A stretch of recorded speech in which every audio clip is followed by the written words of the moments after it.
처음에 사실 제가 마가복음을 기획했을 때보다 진행 속도가 굉장히 느려서 제가 원래 빨리빨리 넘어가려고 했는데 지금 우리가 좀 처음에 정립하고 좀 정리하고 넘어가야 되는 개념들이 꽤 있으니까요.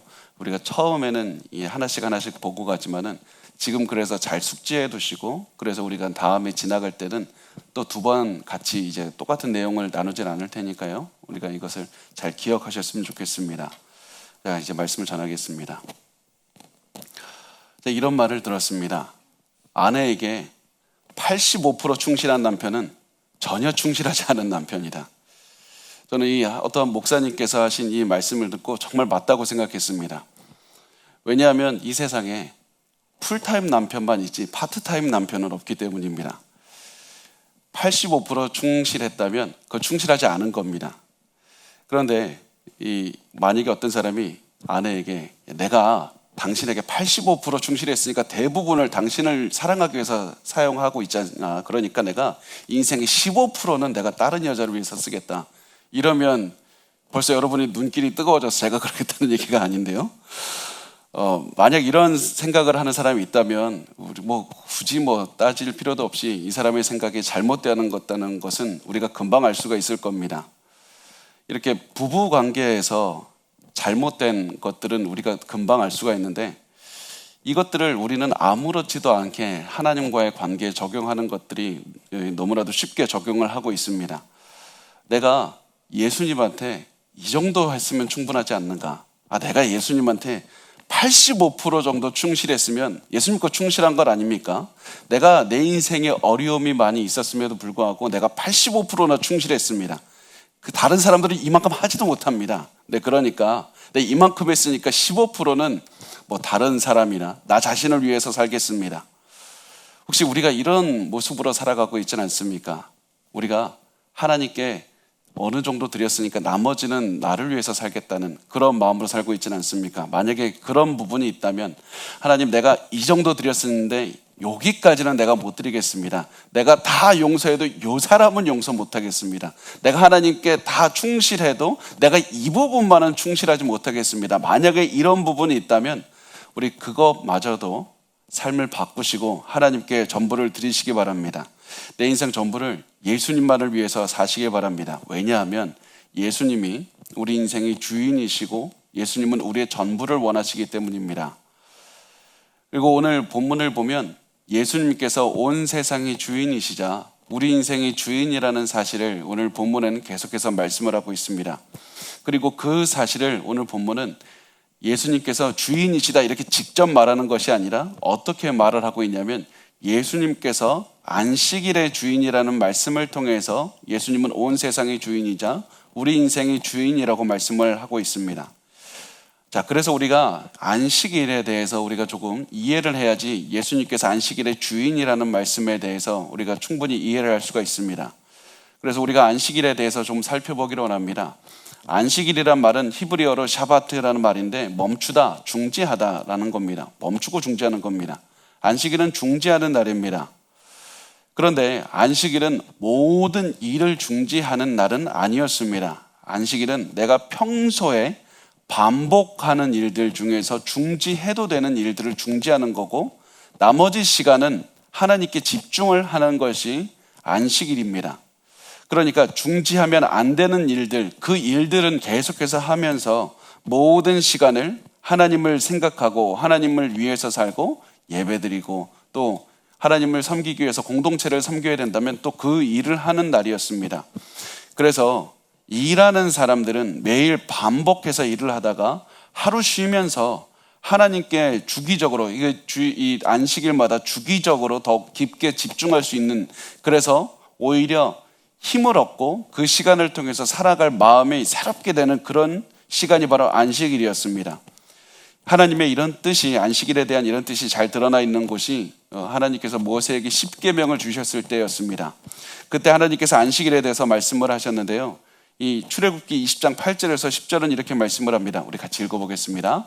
안식일을 기억하여 거룩하게 지키라. 엿새 동안은 힘써 내 모든 일을 행할 것이나 일곱째 날은 내 하나님 여호와의 안식일인즉 너와 내 아들이나 내 딸이나 내 남종이나 내 여종이나 내 가축이나 내 문 안에 머무는 객이라도 아무 일도 하지 말라. 이 말씀을 보면 하나님께서 안식일에 음식 준비하지 말라 이런 말씀 없습니다. 동물에게 음식도 주면 안 되고 물도 줘서는 안 된다 이런 거 금지하지 않으셨습니다. 농경사회에서 하루를 살아내기 위해서 필요한 것들, 반드시 필수적인 것은 하나님께서 금지하지 않으신 겁니다. 하나님께서 금지하신 것은 평소에 내가 계속해서 하던 일 중에 내가 중지해도 다른 사람에게 손해가 오지 않고 어떤 동물이나 어떤 물건에 손해가 오지 않고 피해주지 않는 것, 그러면서도 멈출 수 있는 것들을 멈추라는 것이었습니다. 그래서 안식이라도 여전히 사람들이나 동물은 먹고 마셨고요. 또 제사장들 성막에서 일했습니다. 그런데 중지할 수 있는 것들은 반드시 중지하고 휴식을 취해야만 했습니다. 게다가 굉장히 이 안식일이 그 당시에 굉장히 획기적이고 엄청나게 사람들을 놀라게 했던 것이 무엇이냐면 하나님께서 안식일을 쉬라고 하시면서 이것을 단순히 권력자들만 쉬게 하지 않으셨다는 사실입니다. 하나님께서 우리가 왜 이런 말씀을 할 수 있냐면 많은 사람들이 이렇게 생각할 수 있습니다. 하나님 너 쉬어라 그랬으니까 주인들은 이제 하나님 내가 쉬겠습니다. 그 대신에 내 노예들을 일을 시키겠습니다. 그래서 노예들을 밭에 나가서 일을 시켰고 아니면 내 자식들 어린 자식들은 그래도 일을 할 수 있지 않습니까? 그러면서 자식들에게 일하게 할 수도 있었습니다. 그렇지만 하나님께서는 아들이나 딸이나 종이나 가축이나 손님에게도 아무 일도 하게 하지 말라. 그 누구도 해서는 안 된다. 권력자나 권력이 없든지 그 누구라도 반드시 쉬면서 하나님을 예배해야만 됐고 영적인 충만함을 체험하는 날이 안식일이었습니다. 그렇게 해서 단순히 쉬는 것이 아니라 말씀드렸듯이 예배하고 그래서 영적으로 충만해지고 하나님께 다가가고 하나님과의 관계가 세워지는 것, 이것이 바로 안식일의 목적입니다. 그냥 쉬는 게 목적이 아니라 그 모든 것들을 통해서 하나님과의 관계가 강해지고 영적으로 강해지는 것이었습니다. 그래서 이것을 잘 생각을 하면 안식일에는 오히려 평소보다 더 많은 일들을 할 수도 있었던 겁니다. 예를 들면 평소에 책상에 앉아서 펜을 잡고 일하는 사람이 안식일이 되면 이제는 몸을 써서 하나님을 예배하고 또 공동체를 섬기는 데 땀을 흘려서 일할 수도 있는 겁니다. 그렇게 해서 안식일을 잘 지킬 수도 있었던 것이고 이런 삶을 통해서 하나님께서는 몸과 마음과 영이 생기를 얻을 수 있도록 새로 힘을 얻을 수 있도록 하셨던 겁니다. 그런데 시간이 지나면서 안식일에 대한 규칙이 굉장히 복잡해졌습니다. 안식일 지키는 게 너무 힘들어졌습니다. 왜냐하면 사람들이 안식일을 지키면서 안식일에 대한 전통도 생기고 여러 가지 사람들이 이것을 해야 되냐 말아야 되냐 이런 해석들이 많이 들어왔기 때문입니다. 특히 이게 언제 들어왔냐면 이 안식일에 대한 전통과 규칙이 굉장히 복잡해졌고 굉장히 강화됐던 때가 있었는데 그때가 이스라엘이 바벨론에 무너지게 되는 그때였습니다.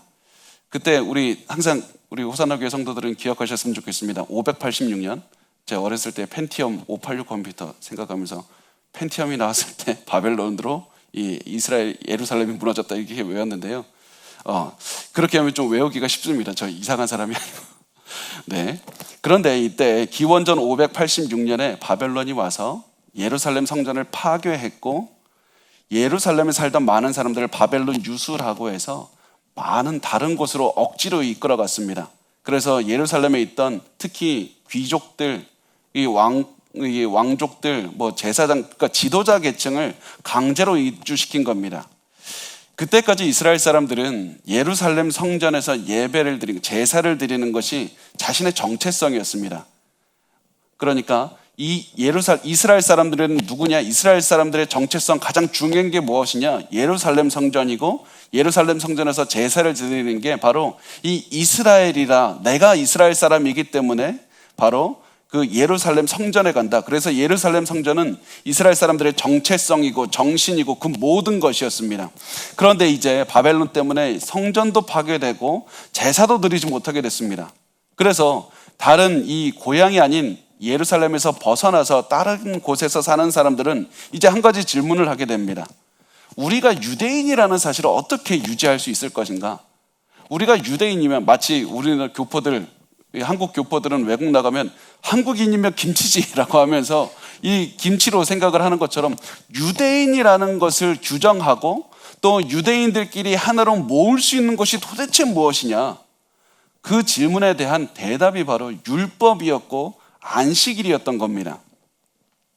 율법을 잘 지키고 안식일을 확실하게 지키는 것이 바로 나라를 잃어버리고 고향을 떠나서 살아가는 그 유대인들에게 자신의 민족성을 지키고 하나님의 언약을 기억하는 수단이었습니다. 그런데 이제 문제가 또 뭐가 생각이 납니까? 자꾸 율법을 강조하다 보니까 몸을 규정하게 되고 자신의 행동을 규정하게 되고 안식일에 행동을 규정하고 자꾸 안식일에 무슨 행동하라 하지 마라 이것을 강조하다 보니까 새로운 전통이 생겨나고 새로운 규칙들이 생겨났습니다. 이렇게 몸을 규제하는 전통과 규제들이 생겨날수록 거기에 대한 반대급부로 뭐가 생겨나냐면 하나님의 은혜에 대한 갈망은 사라지게 되는 겁니다. 내가 몸으로 이만큼 잘했으니까 은혜를 체험할 필요가 없습니다. 내가 규칙을 잘 지켜서 행동을 잘했으니까 나는 하나님께 신앙생활 잘하고 있는 것이고 하나님 나를 반드시 복 주셔야 돼. 그런 생각이 들었고 저 사람은 행동을 잘 못했으니까 하나님 벌 주셔야 된다. 이렇게 살다 보니까 은혜가 없어지고 하나님의 도움을 필요로 하는 난 죄인이다. 그런 생각 자체가 계속해서 사라졌던 겁니다. 그리고 이런 생각이 계속해서 되니까 이제 시간이 지나서는 예수님께서 계셨던 활동하셨던 때 그때는 안식일이 휴식날이 아니라 큰 종교적인 짐이 되어 버렸습니다. 안식일에 규제하고 금지하고 그런 것들이 너무 많다 보니까 안식일 자체가 하나님도 섬기지 못하고 야 이거 하면 돼 안 돼. 이 사람이 만든 규칙만을 지키면서 굉장히 힘들게 됐습니다. 이제 하나님께서 주셨던 그 원래 의도 하나님을 예비하면서 하나님께 그 영이 강해지는 그런 의도는 다 사라졌고 사람들의 행석과 전통만 남아서 하나님과 교제하는 것이 아니라 그냥 행동만 남은 그런 날이 됐던 겁니다. 그래서 예수님께서는 이 안식일을 회복해야 된다. 안식일에 하나님 중심으로 살면서 사람들이 결국에서는 하나님과의 그 사랑의 관계, 깊은 관계를 회복하게 하고 싶으셨던 겁니다. 그래서 이 예수님께서는 안식일에 일부러 많은 일들을 하셨습니다. 사람의 전통으로 거부하는 일들을 많이 하셨습니다. 자, 오늘 그 본문을 그 관점에서 한번 우리가 보기를 원하는데요. 예수님께서 단순히 그냥 안식일에 무엇을 했다가 아니라 안식일에 하는 행동을 통해서 하나님과 사람의 관계를 회복시키기를 원하셨다. 사람들이 하나님 중심으로 살아가기를 원하셨다. 이것을 기억하시고 우리가 한번 말씀을 나누었으면 좋겠습니다. 자, 마가복음 2장 23절과 24절 우리 같이 읽겠습니다. 시작. 안식일에 예수께서 밀밭 사이로 지나가실새 그의 제자들이 길을 열며 이삭을 자르니 바리새인들이 예수께 말하되 보시오 저들이 어찌하여 안식일에 하지 못할 일을 하나이까. 한 안식일 날에 예수님께서 제자들을 이끌고 밀밭 사이로 지나가고 계셨습니다. 이때 제자들이 배가 좀 고팠는지 이 알곡들을 먹기 위해서 이삭을 이렇게 뽑은 다음에 손으로 비벼서 결을 제거하고 또 겨가 남아있지 않습니까? 그래서 그거를 후 하고 불어서 결을 제거한 다음에 남은 것을 이제 먹었습니다. 우리가 보기 이거 별거 아닌 것 같은데 이렇게 함으로써 이 사람들이 가지고 있었던 이 안식일에 대한 그 규정 3가지를 어긴 것이었습니다. 무엇이었냐면 이삭을 뽑은 것, 안식일에 수확하지 말라고 했는데 너 이삭을 뽑았지 않느냐. 또 손바닥 사이에서 이삭을 비비는 것 탈곡했지 않느냐. 게다가 껍질을 부는 거 키질했지 않느냐. 3가지를 이미 어겼다고 이 사람들은 제자들을 공격했던 겁니다. 그렇지만은 사실은 성경 말씀만 보면 이거는 해도 괜찮은 것이었습니다. 사람의 전통과 규율은 이걸 금지할지 몰라도 하나님은 이걸 금지하신 적이 없습니다. 어디를 보면 알 수 있냐면 신명기 23장 24절과 25절은 이렇게 말씀을 합니다. 내 이웃의 포도원에 들어갈 때는 마음대로 그 포도를 배불리 먹어도 되느니라. 그러나 그릇에 담지는 말 것이요 내 이웃의 곡식밭에 들어갈 때에는 내가 손으로 그 이삭을 따도 되느니라. 그러나 내 이웃의 곡식밭에 낫을 대지는 말지니라. 하나님께서는 다른 사람의 그 밀밭 곡식밭에 들어갔을 때 놨으면 안 된다. 그리고 저장 용기를 가져와서 너 그거 모아갖고 가져오면 안 된다. 왜 그렇습니까?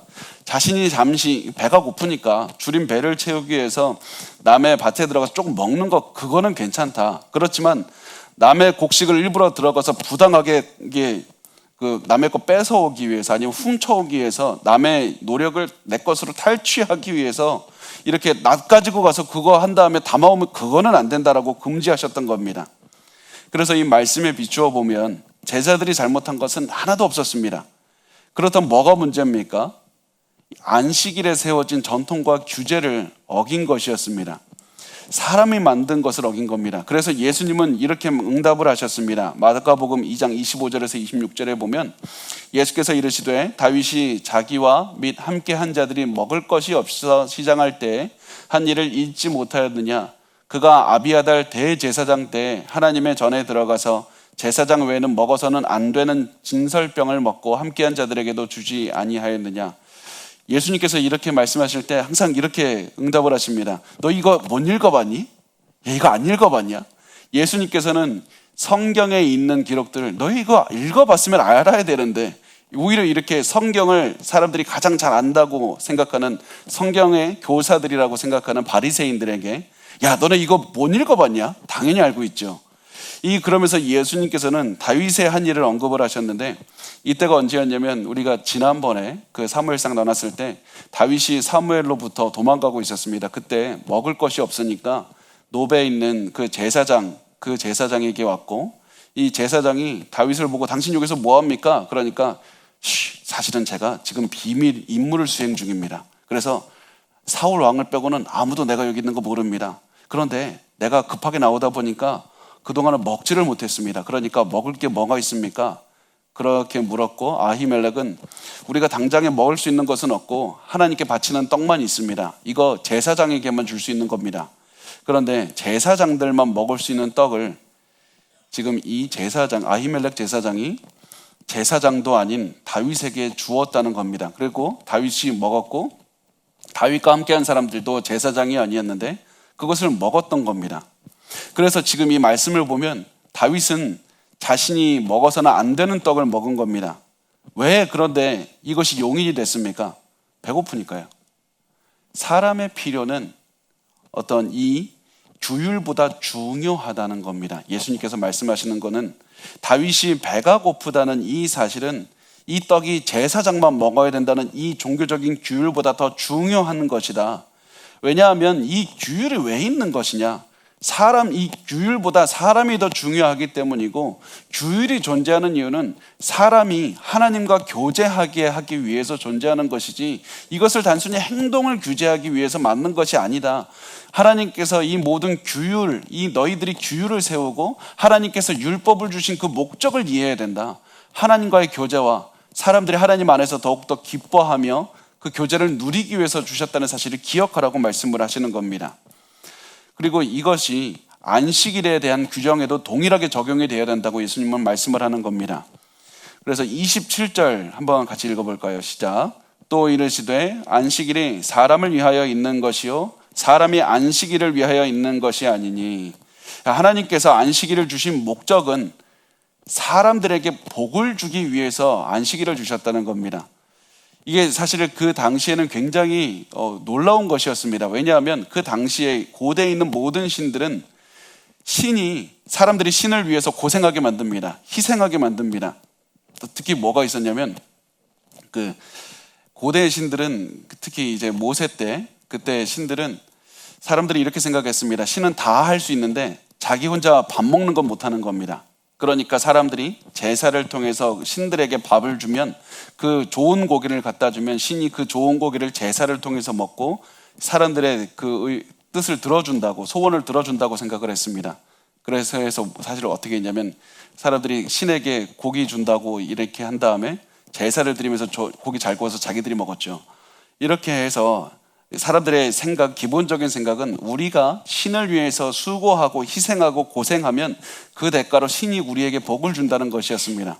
그런데 하나님께서 주신 율법을 주신 목적을 생각해라.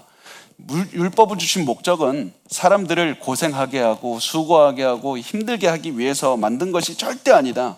율법의 목적은 사람들의 삶을 더욱더 윤택하게 만들기 위해서라는 겁니다. 하나님께서는 안식일을 통해서 사람들의 몸의 휴식을 얻을 뿐만 아니라 하나님과의 관계가 회복되게 해서 사람들이 영적으로 강해지기를 그렇게 원하셨던 겁니다. 그런데 바리새인들은 안식일이라는 하나님의 선물을 견디기 어려운 무거운 짐으로 만들어버린 것이었습니다. 사람들은 이 얘기를 듣고 궁금했습니다. 당신이 도대체 뭔데 이렇게 말을 합니까? 예수 당신은 누구이길래 안식일이 사람을 위해서 있고 그렇게 그 사람을 이 정신을 회복해야 된다 이렇게 말할 수 있는 근거가 어디 있습니까? 당신 무슨 자격으로 그렇게 얘기를 합니까? 그때 예수님께서는 성경에서 말씀하는 어떻게 보면 이 복음서에서 말씀하는 말씀 중에 제일 중요한 말씀이 여기에서 쓰여져 있습니다. 28절 짧은 말씀인데 같이 읽겠습니다. 시작. 이러므로 인자는 안식일에도 주인이니라. 여기서 인자라는 말이 중요합니다. 인자이신 예수님께서 안식일의 주인이시기 때문에 이 말을 할 수 있는 거라고 말씀을 합니다. 자, 여기서 우리가 복음서에서 인자라는 말이 나올 때마다 계속해서 주목을 해야 됩니다. 인자라는 말은 풀어서 쓰면 사람의 아들이라는 뜻이고 영어로 해도 son of man이라고 씁니다. 그런데 이 인자라는 말이 사람의 아들이라는 뜻이다 보니까 사람들이 무슨 생각을 하냐면 일반적으로 예수님의 하나님의 아들이라는 것은 예수님이 신성을 뜻하고 예수님의 사람의 아들이라는 것은 예수님의 인성을 뜻한다. 이렇게 생각을 합니다. 분명히 예수님이 하나님의 아들이라는 것이 신성을 뜻할 때도 있습니다. 그렇지만은 하나님의 아들이라는 표현은 사실 예수님에게만 쓰인 것이 아니라 다른 여러 군데에 쓰였다는 것을 기억하셨으면 좋겠습니다. 하나님께 순종하는 사람은 하나님의 아들이라고 인정을 받기도 하고 또 아담이 하나님의 아들이라고도 하는 곳이 있습니다. 그 명령에 순종하는 사람은 그 명령을 내린 사람의 아들이라는 겁니다. 그래서 성경에서는 예수님께서 이렇게 말씀하십니다. 너희가 마귀에 순종하기 때문에 너희는 마귀의 자식이다. 요한복음 8장 44절을 보면 너희는 너희 아비 마귀에게서 났으니 이게 실제로 마귀가 애를 낳았다는 얘기가 아니라 무슨 얘기냐면 너희가 마귀의 뜻대로 행한다는 겁니다. 너희 아비의 욕심대로 너희도 행하고자 하느니라. 이 말씀을 통해서 너희가 마귀의 말에 순종하면 너희가 마귀의 자식이다. 이것과 마찬가지로 하나님께 너희가 순종하는 사람들은 하나님의 아들이라는 겁니다. 그래서 정리하면 하나님의 아들이라는 말은 하나님의 아들이신 예수님을 가리키기도 하고 동시에 하나님을 섬기고 순종하는 그 모든 사람을 가리키는 말이기도 합니다. 그런데 이것과는 달리 사람의 아들, 그 인자라는 말은 너무나도 중요한 말입니다. 분명히 사람의 아들이라는 그래서 인성을 뜻할 수도 있지만은 인자라는 말이 중요한 이유는 이 표현이 다니엘서에서 기록이 되어 있고 다니엘서에서 말하는 그 문맥 때문에 그렇습니다. 이 다니엘서를 보면 다니엘이 환상을 봅니다. 그런데 하나님의 심판대를 보게 됩니다. 그곳에서 하나님께서는 그 왕좌, 하나님의 그 왕이 앉는 자리, 그 고대에는 그 왕이 재판도 했고 그래서 솔로몬도 재판을 하지 않았습니까? 그래서 하나님께서 왕좌에 앉아 계셨고 이제 심판할 모든 준비가 되어 있었습니다. 근데 그때 사람의 아들과 같은 존재가 하나님의 영광의 상징, 그러니까 구름을 타고 온 건데 구름이 예수님께서 그 군두원 타고 오신다는 말이 아니라 영광을 상징인 구름을 타고 그곳에 들어오는 장면이 있습니다. 다니엘서 7장 13절과 14절은 여러분 정말로 성경에서 굉장히 제가 중요하다는 말은 자주 하지만 그래도 다니엘서 7장 13절과 14절은 정말 중요한 장면입니다. 그래서 우리 줄을 쳐두셔도 좋고요. 이 인자라는 말의 근거가 여기 있는 겁니다. 우리 같이 읽어보겠습니다. 시작. 내가 또 밤 환상 중에 보니 인자 같은 이가 하늘 구름을 타고 와서 옛적부터 항상 계신 이에게 나아가 그 앞으로 인도되매 그에게 권세와 영광과 나라를 주고 모든 백성과 나라들과 다른 언어를 말하는 모든 자들이 그를 섬기게 하였으니 그의 권세는 소멸되지 아니하는 영원한 권세요 그의 나라는 멸망하지 아니할 것이니라. 여기서 인자 같은 인자 같은 이가 굉장히 중요한 겁니다. 하나님의 그 심판 때 그 구름 타고 왔다. 그러니까 하나님의 영광을 가지고 오신 그 인자 같은 존재가 온 세상을 심판할 수 있는 권세를 받습니다. 그래서 이 예수님이 내가 인자다, 사람의 아들이다 이렇게 말씀하시는 것은 예수님이 하나님이라는 말씀을 하고 계신 겁니다. 이 사람의 아들인 예수님께서 하나님의 권세를 가지고 이 땅에 내려왔다가 하나님의 임재 있는 곳으로 다시 올라가는 겁니다. 그래서 예수님은 이렇게 말씀을 하셨습니다. 요한복음 3장 13절 말씀에 보면 하늘에서 내려온 자 곧 인자 외에는 하늘에 올라간 자가 없느니라. 이렇게 해서 우리가 인자라는 말이 나올 때마다 기억해야 되는 것은 인자는 단순히 겸손한 표현이 아니라 인자는 예수님의 신적인 권위에 대해서 말씀을 하고 있는 겁니다. 예수님은 내가 신이다 이 말을 인자라는 표현을 통해서 말씀을 하고 있습니다. 그래서 예수님께서 오늘 본문에서 인자는 안식일의 주인이다 이 말씀을 통해서 예수님은 하나님이시다, 안식일을 만드신 창조주 하나님이 바로 예수님이라는 사실을 말씀을 하고 있습니다. 그러니까 이 안식일을 만드신 하나님이신 예수께서 내가 안식일을 만드신 하나님이니까 안식일을 내가 원래 준 의미를 회복할 것이다. 내가 왜 안식일을 줬는지 그것이 바로 사람들과 하나님과의 관계를 회복하고 사람들의 삶이 평소에 6일 동안은 자기 원하는 대로 살다가 자기 세상에서 살다가 하나님께 집중해서 영적으로 회복하는 하나님 중심으로 삶을 다시 이 인생의 방향을 바꾸는 그 것들을 내가 할 것이다. 이렇게 말씀을 하신 것이 인자는 안식일의 주인이다 이 말씀의 의미입니다. 바리새인들 너희가 망쳐놓은 안식일의 의미를 회복해서 이제는 내가 사람들로 하나님 중심의 삶을 살겠다고 선포하셨습니다. 그래서 오늘 우리가 이 예수님의 말씀을 보면서 이 하나님의 명령에 대해서 다시 한번 생각을 해봤으면 좋겠습니다. 안식일을 주신 것은, 그리고 안식일을 포함한 하나님께서 율법을 주신 목적은 단순히 우리에게 어떤 짐을 지워주고 너 이렇게 헌신하면 내가 복 줄게 이것이 아니라 하나님과의 관계를 회복하고 윤택한 삶을 누리고 하나님께서 주시는 진정한 기쁨을 누리게 하기 위해서였습니다. 그런데 우리는 이렇게 생각하지 않습니까? 제가 설교 처음에 나눈 것처럼 내가 하나님의 명령을 80%나 지켰습니다. 나 최선을 다했습니다. 내가 더 하는 것은 하나님 그거 무리하는 겁니다. 너무하신 겁니다. 이렇게 말을 하는 이유가 무엇이냐면 하나님의 명령을 실행하는 것이 괴로운 것이고 고통이라고 생각을 하기 때문입니다. 하나님의 말씀대로 살아가는 것은 너무 어려운 것이라고 생각을 합니다. 하나님의 말씀을 실행하기 위해서 많은 유혹을 이겨내고 많은 시험을 이겨내는 것이 너무 어렵다고 생각을 하기 때문에 그래서 우리가 하나님의 명령을 지키지 못하는 겁니다. 그런데 하나님께서 성경에 있는 그 모든 명령을 주신 이유, 원수를 사랑하라, 그리고 사람들을 위해서 헌신하고 하나님께 계속해서 너희 전부를 들여서 사랑하고 이 모든 것들, 이 모든 명령을 우리에게 주신 것은 그것들이 괴로운 일이지만 그거 하면 내가 그 보상으로 복을 줄게 그것이 아니라 분명히 하나님께서는 명령을 들으면 거기에 대한 복을 주시지만은 그것보다 더 중요한 것은 우리가 하나님의 명령에 따라서 살면 우리의 삶이 더 기뻐하게 되고 우리가 더 즐거워하게 되고 하나님 안에서 만족을 누릴 수 있는 그런 삶을 살게 된다는 것입니다. 그래서 우리가 지금 불안합니까? 두렵습니까? 마음에 염려가 됩니까? 도저히 진정이 안 되고 정말 힘든 시간을 보내고 있다면 그 어려움을 이기기 위해서 우리가 지금 해야 되는 것은 하나님의 명령에 순종하는 겁니다. 너무 힘들고 너무 괴로울 때 예수 그리스도께서 명령하신 그대로 살아가는 겁니다. 우리가 자꾸 하나님의 뜻을 따르지 않고 내가 환경이 어려우니까 현실이 힘드니까 하나님 나 그렇게 못합니다. 세상의 길로 자꾸 가면 그 우리의 마음은 더욱더 어려워질 것이고 우리의 환경들도 우리를 더욱더 짓누르게 될 겁니다. 하나님이 주시는 그 기쁨 절대로 누릴 수가 없게 됩니다.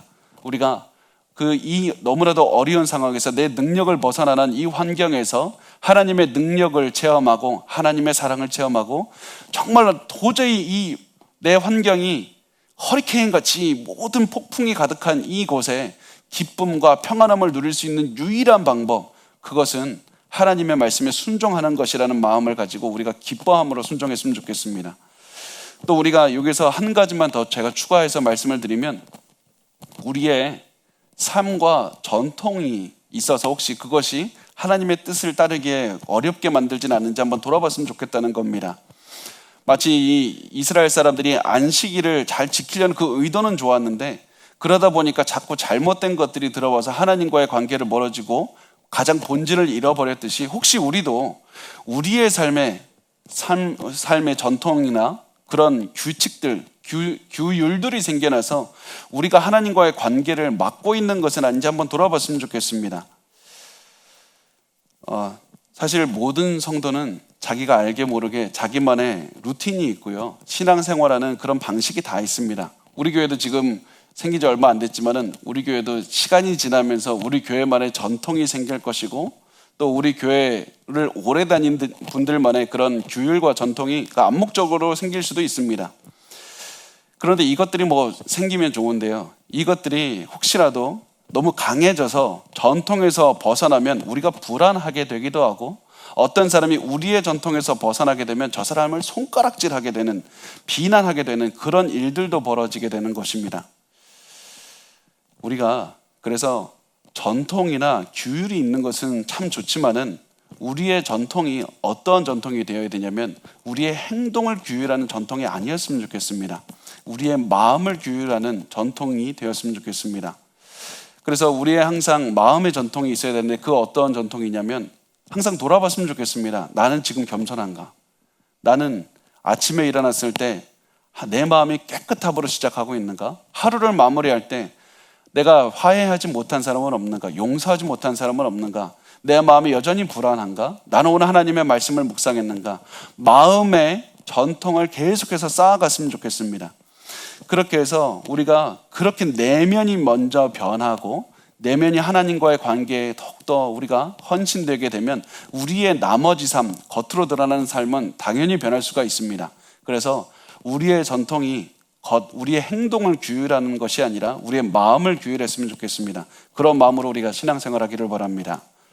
자, 이제 이 말을 이렇게 말씀하신 다음에 이제 마가복음 3장, 마가복음을 제가 이게 성경을 많이 읽다 보니까 막 헷갈리게 되는데 마가복음입니다. 마가복음 3장 1절 우리 같이 읽겠습니다. 시작. 예수께서 다시 회당에 들어가시니 한쪽 손 마른 사람이 거기 있는지라. 여기서 우리가 사실 2장과 3장으로 나뉘어져서 3장 새로운 내용이 시작이 되는 것 같지만은 사실 그렇지 않습니다. 이 3장 1절은 바로 앞에 있는 이 예수님께서 안식일의 주인이다 이 말씀에 이어져서 봐야 됩니다.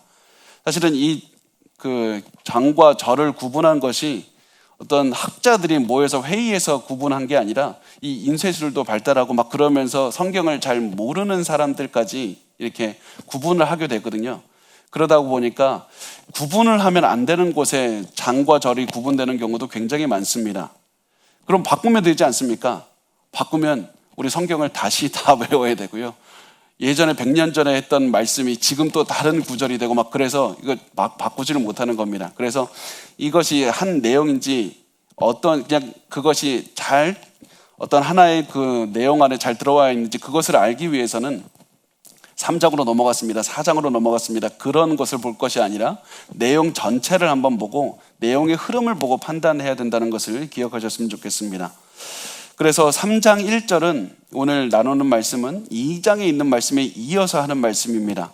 예수님께서 안식일에 회당에 들어가셔서 사람을 또한 고쳐주시는 말씀을 하고 있는 겁니다.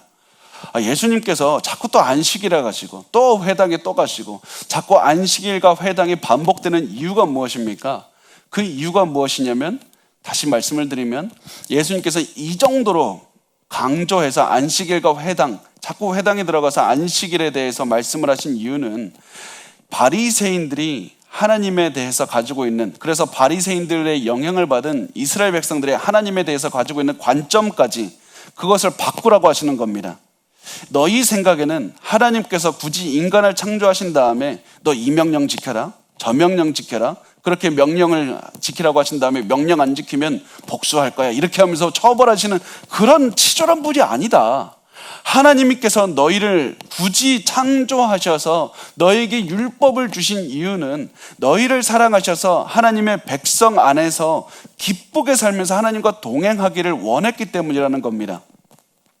그래서 예수님께서 안식일 계속해서 이 말씀하시는 이유는 하나님에 대한 관점을 바꾸라고 그렇게 말씀하시기 위해서였습니다. 그래서 그 목적을 가지고 예수님께서는 안식일에 회당으로 가셨는데 그 회당에는 한쪽 손 마른 사람이 있었습니다. 그런데 바리새인들은 예수님께서 한쪽 손 마른 사람들이 있는 것을 보시고 고칠 것을 알았습니다. 그리고 이 바리새인들은 그것이 자기들이 세운 규율을 어긴다는 것도 너무나도 잘 알고 있었습니다. 바리새인들은 안식일에 사람을 고치는 것도 일이라고 규정을 하고 치료하지 못하게 했습니다. 바리새인들은 이 규정을 어떻게 했냐면 다친 곳, 아픈 곳이 더 심해지는 것을 막을 수 있도록 조치할 수는 있었습니다. 그런데 치료하지는 못하겠습니다. 너무한 것 아닙니까? 너무 가혹한 것 아닙니까? 아니 사람이 아프면 당연히 그걸 치료해야지 왜 안식이라고 치료하지 못하게 합니까? 그 이유가 무엇이냐면 유대인들은 질병을 죄의 결과라고 생각을 했기 때문입니다. 당신 신체에 장애가 생기거나 병이 걸려는 것은 당신이 잘못했기 때문이 아니냐. 그래서 이 장애가 있거나 아픈 사람들을 오히려 배척했던 겁니다. 만약 회개해서 병이 나으면 다시 사람들에 의해서 그 공동체에 받아들여졌지만은 그렇게 되지 않으면 그 계속해서 질병이 있으면 당신 죄의 대가를 지불해야 된다고 오히려 더 어렵게 했던 겁니다. 이것이 유대인들의 기본 생각이었습니다. 다시 제가 강조하면 유대인들의 기본 생각은 내가 한 만큼 복을 받고 한 만큼 처벌받는다, 이 생각이 가득했던 겁니다. 그리고 이 생각이 가득했기 때문에 하나님의 은혜가 들어올 자리가 없었습니다. 이 사람들이 예수님이 회당에 들어온 것을 보시고 또 예수님 앞에 저 아픈 사람을 일부러 갖다 놓은 다음에 이렇게 예의주시하고 있었습니다. 그래서 마가복음 3장 2절 말씀을 보면 이렇게 말씀을 합니다. 사람들이 예수를 고발하려 하여 안식일에 그 사람을 고치시는가 주시하고 있거늘, 그러니까 일부러 고발하려고 잘못된 자기들의 규칙을 어기게 하려고 일부러 아픈 사람 그 자리에 데려 놓았던 겁니다. 그리고 이 모습이 바리새인들이 참 얼마나 마음에 죄악으로 가득 찼는지 보여주고 있었습니다. 이들이 한 사람이 질병에서 고쳐져서 기뻐하는 것, 그것이 아니라 어떻게 하면 이 사람 고치면 안 되는데 이 사람 계속해서 아파야 되는데 이 사람을 고치는 것을 통해서 오히려 그 고친 사람을 이 예수님을 처벌하게 만들려고 이런 악한 마음을 가지고 있었다라는 그 바리새인들의 그 마음을 드러내고 있습니다. 마가복음 3장 3절에서 4절 말씀을 보면 이렇게 써 있습니다. 예수께서 손 마른 사람에게 이르시되 한 가운데 일어서라 하시고 그들에게 이르시되 안식일에 선을 행하는 것과 악을 행하는 것, 생명을 구하는 것과 죽이는 것 어느 것이 옳으냐 하시니 그들이 잠잠하거늘. 그러니까 예수님께서는 잘못된 생각으로 가득 차 있는 바리새인들의 그 마음을 굉장히 싫어하셨습니다. 은혜가 없이 무엇도 다 할 수 없고 그냥 무조건 행동으로만 한 만큼 구원받고 한 만큼 복받고 한 만큼 저주받는다, 이런 생각들이 잘못됐다는 것을 너무나도 잘 아시고 예수님은 이렇게 정면으로 비판하셨습니다. 너희가 안식일에 선을 행하는 것과 악을 행하는 것, 생명을 구하는 것과 죽이는 것 어느 것이 옳으냐? 당연히 거기에 대한 대답이 정해져 있습니다. 예수님께서 이렇게 이야기를 하시면서 그냥 고치면 되는데 굳이 이렇게 바리새인들에게 말씀하셨던 이유가 무엇이냐면 지금 가장 중요한 것이 이 사람의 팔이 말랐다는 사실보다 더 중요한 것이 있는데 그것이 무엇이냐면 너희들의 신학이 잘못됐다. 하나님과의 관계가 잘못됐다. 너희가 하나님과의 관계가 올바로 서 있질 않기 때문에 사람과의 관계도 이렇게 된 것이다. 너희가 지금 원래 하나님께서 그 복을 주신, 안식일을 주신 그 정신을 회복해야 된다. 하나님과의 관계를 회복하고 하나님 중심으로 살아야 된다. 그것을 계속해서 말씀을 하셨고 바리새인들뿐만 아니라 바리새인들의 영향을 받는 이스라엘 사람들의 그 모든 신학, 사람들의 하나님과의 관계, 그 모든 것들을 바꾸고 싶어 하셨던 겁니다. 그래서 우리가 마지막 말씀인데요, 5절과 6절 말씀 우리 같이 읽겠습니다. 시작. 그들의 마음이 완악함을 탄식하사 노하심으로 그들을 둘러보시고 그 사람에게 이르시되 내 손을 내밀라 하시니 내밀매 그 손이 회복되었더라. 바리새인들이 나가서 곧 헤롯 당과 함께 어떻게 하여 예수를 죽일까 의논하니라. 예수님께서 이 바리새인들의 마음이 완악하다는 사실 때문에 분노하셨는데 이 완악하다는 것은 단순히 그냥 마음에 악한 생각이 있다는 것이 아니라 예수님을 반대하는 것이 완악한 겁니다. 성경은 우리가 보기에 선하고 우리가 보기에 악한 것을 이 악으로 선으로 규정하지 않고 예수님의 뜻에 반대하면 그것이 악한 것이고 예수님의 뜻에 순종하고 따르면 선한 것이라고 말씀을 하고 있습니다. 바리새인들은 예수님의 뜻과는 다르게 저 사람 고통을 더 당하게 해서라도 자신들의 잘못된 신학을 지키려고 했습니다. 그래서 그런 상태를 보시고 예수님께서는 너희가 잘못됐다라고 말씀을 하신 다음에 이제는 바리새인으로부터 시선을 돌려서 아픈 사람을 보셨습니다. 그리고는 말도 안 되는 명령을 내리십니다. 아픈 사람한테 너의 손을 내밀라고 하셨습니다. 왜 이게 말이 안 됩니까? 당연히 아프니까, 이거 못 뻗는 그런 상태니까, 손을 움직일 수 없는 상태인데 어떻게 불가능한 것을 가능하게 말씀을 합니까? 예수님께서는 어떻게 불가능한 것을 하라고 이 사람에게 명령을 하십니까? 그 명령을 하신 이유가 무엇이냐면 예수님께서 명령하실 때는 항상 순종할 수 있는 힘도 같이 주시기 때문입니다. 예수님은 명령을 하실 때는 우리가 불가능한 것을 명령하시는 것이 아니라 할 수 있는 힘을 주시면서 순종하라고 말씀을 하십니다. 이것이 이 사람에게 그대로 적용이 됐고 그 사람도 예수님의 명령에 따라서 고침을 받았습니다. 그리고 이것은 우리의 삶에도 동일하게 적용이 됩니다. 온 세상의 주인이신 예수님께서 우리에게 명령을 하실 때 우리는 반드시 순종해야 됩니다. 우리가 불가능합니다, 못합니다, 할 수 없습니다 이렇게 말할 수가 없는 겁니다. 왜냐하면 예수님께서는 우리에게 명령을 내리실 때 순종할 수 있는 힘도 같이 주시기 때문입니다. 그래서 이렇게 아픈 사람의 이제 이 상황에서 가서 보면 이 바리새인들이 아픈 사람의 질병이 치료되는 것을 보면 어떤 반응을 보여야 됩니까? 당연히 기뻐해야 되죠. 저 사람 고쳐졌다고 즐거워해야 되는데 바리새인들은 그렇게 하지 않았습니다. 예수님께서 하면 안 되는 안식일의 규칙을 어겼기 때문에 예수님을 죽이고 싶어 했습니다. 힘들어 했습니다. 그런데 정말 이 사람들이 놓치고 있는 것이 무엇이냐면 사실은 예수님은 안식일을 어긴 적이 하나도 없다는 겁니다. 이 사람들의 기준에 봐서도 예수님께서는 치료 행위를 하신 적이 없습니다. 단순히 명령하셨을 뿐입니다. 그리고 그 사람은 명령에 순종해서 손을 뻗었을 뿐입니다. 하나님만이 가능하신 것을 지금 이렇게 했습니다. 그리고 그 모습을 보고는 바리새인들은 더욱더 화가 났습니다. 그래서 헤롯 땅 사람들과 함께 예수님을 죽이려고 했다고 합니다. 헤롯 땅은 우리나라의 정치 정당 그런 당이 아니고요. 바리새파 사두개파 아니면 그 열성당원 이런 것도 아니었습니다. 헤롯 땅은 헤롯 대왕을 지지하는 사람들의 모임이었습니다. 헤롯이 누가 세웠냐면 로마에서 이 유대를 다스리도록 세운 왕이었습니다. 그래서 헤롯 대왕을 지지하는 사람들도 로마의 통치를 계속해서 원하는 사람들이었습니다. 바리새인들은 로마의 통치를 벗어나자, 하나님의 율법을 잘 지켜서 우리가 독립을 이뤄내자, 이런 마음을 가지고 있는 사람들이었는데 헤롯 당원들은 오히려 로마의 통치를 받읍시다, 그런 사람이었던 겁니다. 그런데 이 두 사람들이 보기에 예수님은 각자에게 다 위협이 됐습니다. 바리새인들은 자기들이 세워놓은 그 모든 전통과 사회 질서가 깨지는 것이었고, 헤롯 당원들이 보기에는 예수가 자꾸 커지면 이 로마의 통치에서 자꾸 벗어나려고 하고, 이 유대 사회가 자꾸 이 사람이 메시아처럼 왕으로 혹시 반역을 일으키질 않을까, 이런 여러 가지 걱정들을 했습니다. 그래서 이 두 무리가 예수님에 반대하기 위해서 하나가 됐고 서로 공모했다는 겁니다. 이것을 통해서 보여주는 것은 하나님의 은혜를 벗어난 사람이 얼마나 악해질 수 있는지 그것을 보여주는 겁니다. 바리새인들은 우리가 가장 선하다고 생각했고, 우리가 보통 생각하기에 바리새인들은 정말 나쁜 사람, 정말 최고로 나쁜 사람이라고 생각을 하지만 그 당시 사회에서는 가장 존경받는 인물들이 바리새인들이었습니다.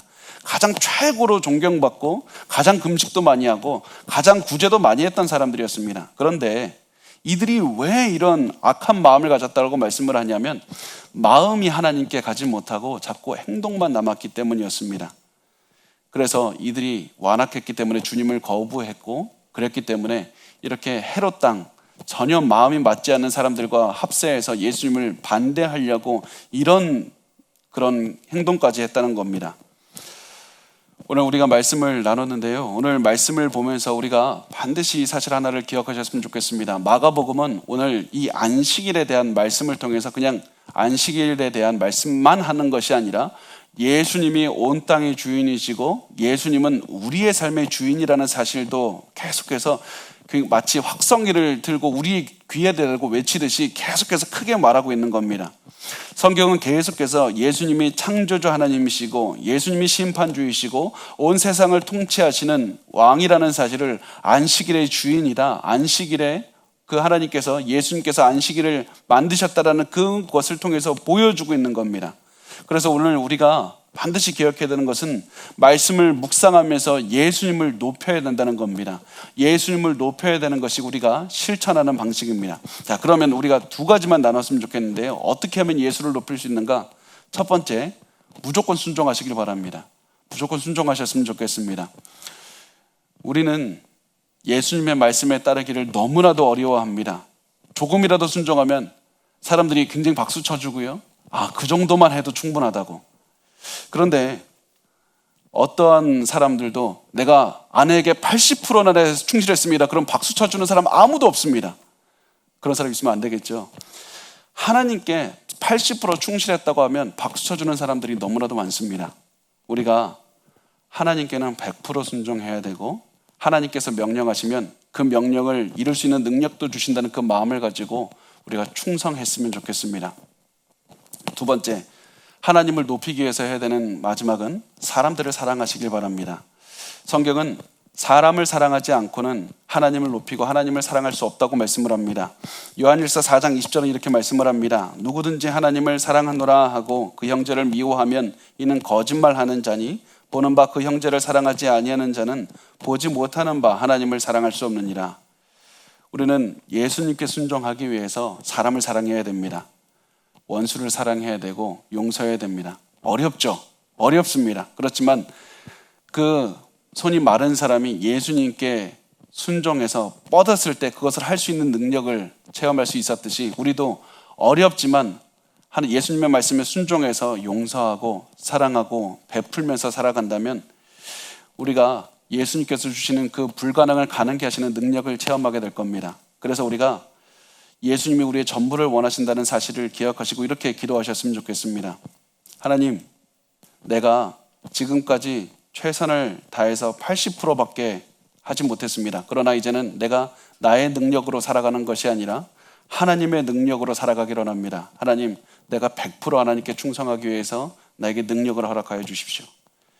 나에게 힘을 주십시오. 이렇게 하나님을 위해서 살기를 원합니다. 이렇게 기도하면서 오늘 하루를 사셨으면 좋겠습니다.